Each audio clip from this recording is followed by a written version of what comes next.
tiếng an vui tiếng ơn ban tiếng đón ôm đã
เป็นที่ที่ว่าที่ไรบางต้องดีเดินหน้าต้องมีออกโรนั่งที่มูบอกเป็นที่มูทายโชคดีได้ทันที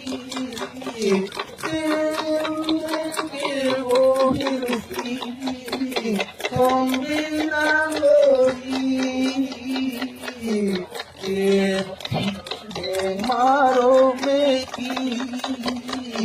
Deudi santum, Deudi santum, Dare kanti, Denun sengkari, Dendera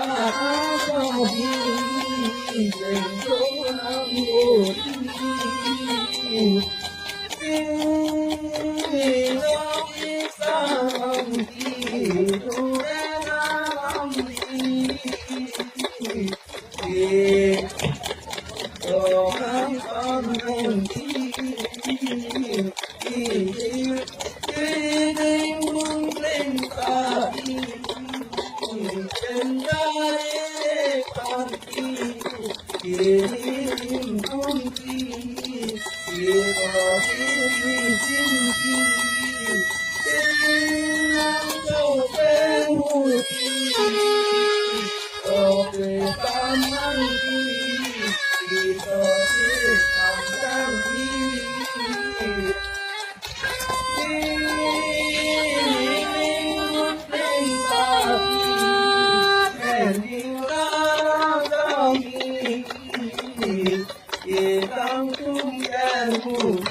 you.